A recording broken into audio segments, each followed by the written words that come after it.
अस्सलाम वालेकुम दोस्तों, मैं हूं शाहिद। आप देख रहे हैं शाहिद डॉगर टेक। दोस्तों, हमारा फर्स्ट टॉपिक था करंट के बारे में। उम्मीद करता हूं कि आप लोगों को अच्छे से समझ आई होगी। और आज का हमारा सेकंड टॉपिक है। सेकंड टॉपिक होगा, सेकंड हमारा लेक्चर है।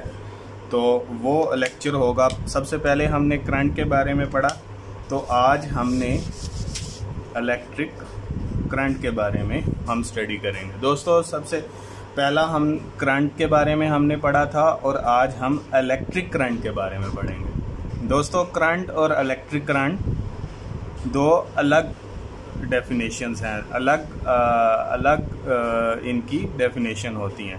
करंट की डेफिनेशन और है और इलेक्ट्रिक करंट की डेफिनेशन और होगी, जो कि इस तरह से होगी। इलेक्ट्रिक करंट दोस्तों क्या है, अगर मैं उसकी डेफिनेशन को लिखूंगा, पढ़ूंगा, तो वो इस तरह से होगी कि इलेक्ट्रॉन के बहाव की शरह को इलेक्ट्रिक करंट कहते हैं। दोस्तों, करंट क्या था? इलेक्ट्रॉन के बहाव को करंट कहते हैं। जस्ट इलेक्ट्रॉन जो है हमारे, जब वो मूव करते थे तो वो करंट था। लेकिन इसके अंदर एक चीज़ डिफरेंट है, जो कि शरह, जिसको हम रेट बोलते हैं, मतलब कि वो कितनी तादाद के अंदर, वो कितनी क्वांटिटी के अंदर इलेक्ट्रॉन बहेंगे, उसको इलेक्ट्रिक करंट कहते हैं। दोस्तों, ये अच्छे से समझने की कोशिश करनी है कि करंट और इलेक्ट्रिक करंट क्या था? इलेक्ट्रॉन के बहाव को, बस यहाँ तक करंट कहते थे। लेकिन इलेक्ट्रिक करंट क्या होगा? इलेक्ट्रॉन के बहाव की शरह को, मतलब कि हमें पता होना चाहिए कि वो जो इलेक्ट्रॉन हैं वो कितनी क्वांटिटी के अंदर बह रहे हैं। एक इलेक्ट्रॉन बहेगा, 10 इलेक्ट्रॉन मूव करेंगे, 20 इलेक्ट्रॉन मूव करेंगे, वो हमें पता होना चाहिए कि वो कितने इलेक्ट्रॉन मूव करेंगे तो हमारा इलेक्ट्रिक करंट होगा।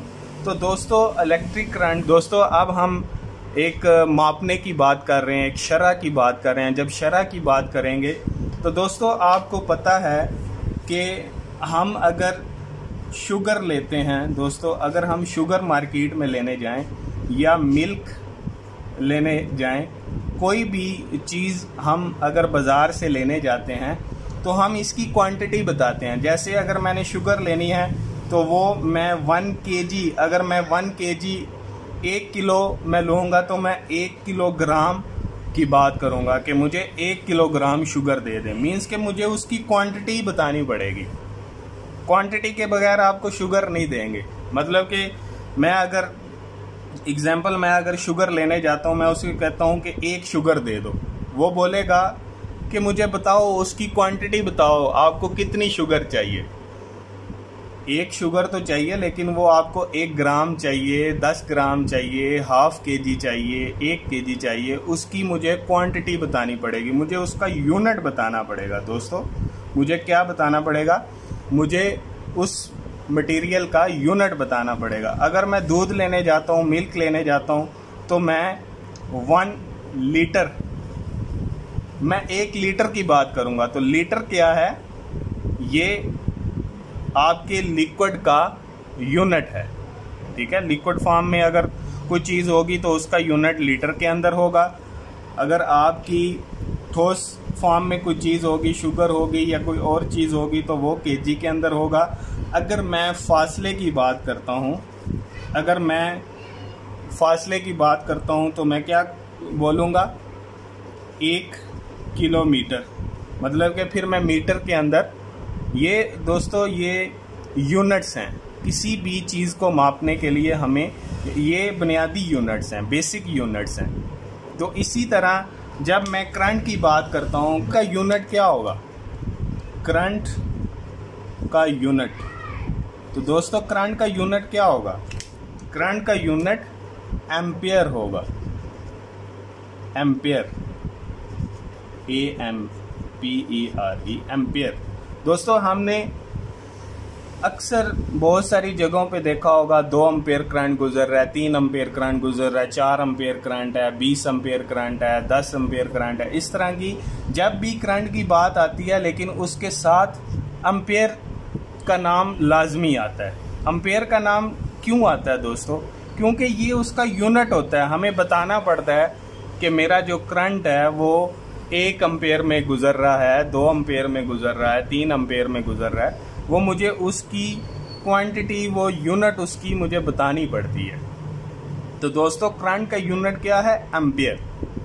अब आप लोगों को पता चल गया होगा कि एम्पेयर क्या चीज़ है। तो वो इलेक्ट्रिक करंट के बारे में जब हम बात करेंगे तो फिर हमें करंट का यूनिट बताना पड़ता है। तो दोस्तों अगर मैं एक सर्किट बनाता हूँ, ये मेरा एक बल्ब है और ये मैंने एक सर्किट बनाया, यहाँ पे मैंने बैटरी लगा दी और ये मेरा लैंप है। दोस्तों अगर मैं इस सर्किट में बात करूँ कि मेरा 1 एम्पेयर कब होगा, 1 एम्पेयर मेरा कब होगा, या 1 एम्पेयर की डेफिनेशन क्या हो, तो दोस्तों हम एम्पेयर की डेफिनेशन इस तरह करते हैं कि दोस्तों 1 सेकंड के अंदर एक वायर के अंदर से उसके क्रॉस सेक्शनल एरिया मीन्स के उसके एंड पे, वायर के एंड के ऊपर, क्रॉस सेक्शनल एरिया के ऊपर 1 सेकंड के अंदर 6.28 मल्टीप्लाई बाय 10⁻18 इलेक्ट्रॉन्स, अगर मैं ये मल्टीप्लाई करता हूँ, इसमें से जितने इलेक्ट्रॉन बनते हैं उतने इलेक्ट्रॉन 1 सेकंड के अंदर इस तार के अंदर से गुजर जाएं तो मेरी 1 एम्पेयर करंट होगी। उस सर्किट में से गुजर जाएं तो 1 एम्पेयर करंट होगा। दोस्तों ये मेरी एम्पेयर की डेफिनेशन है। किसकी डेफिनेशन है? एम्पेयर की डेफिनेशन होगी। ये मेरी एम्पेयर की डेफिनेशन होगी कि अगर किसी सर्किट में से इतने इलेक्ट्रॉन 1 सेकंड में गुजर जाएं। एक तो दोस्तों एम्पेयर की ये डेफिनेशन होगी। सर्किट की जो रेजिस्टेंस होगी वो 1 ओम होगी। इस सर्किट का जो वोल्टेज प्रेशर होगा, जो पोटेंशियल डिफरेंस होगा वो 1 वोल्ट होगा। तो ऑटोमेटिकली दोस्तों इस सर्किट की जो करंट होगी, जो इलेक्ट्रिक करंट होगी वो 1 एम्पेयर होगी। दोस्तों ये मेरी दूसरी डेफिनेशन है एम्पेयर की। क्या है? ये मेरी दूसरी डेफिनेशन है एम्पेयर की। दोस्तों उम्मीद करता हूँ कि आप लोगों को अच्छे से समझ आई होगी, इलेक्ट्रिक करंट के बारे में भी आपको अच्छे से पता चला होगा। दोस्तों ये मेरा सेकंड टॉपिक था जिसमें हमने इलेक्ट्रिक करंट के बारे में पढ़ा और इलेक्ट्रिक करंट के यूनिट के बारे में पढ़ा हमने। ये हमारा इलेक्ट्रिक करंट का यूनिट है दोस्तों, एम्पेयर। हमने इलेक्ट्रिक करंट के बारे में भी पढ़ा, एम्पेयर के बारे में भी पढ़ा। दोस्तों उम्मीद करता हूँ कि आप लोगों को अच्छे से समझ आई होगी। दोस्तों एंड पे एक ही रिक्वेस्ट करता हूँ कि वीडियो को ज़्यादा से ज़्यादा लाइक किया करें, शेयर किया करें और सब्सक्राइब किया करें। दोस्तों उम्मीद करता हूँ कि अल्लाह ताला आपको हर किस्म की मुसीबत परेशानी से दूर रखे। ढेर सारी दुआओं के बाद आपसे इजाज़त चाहूँगा।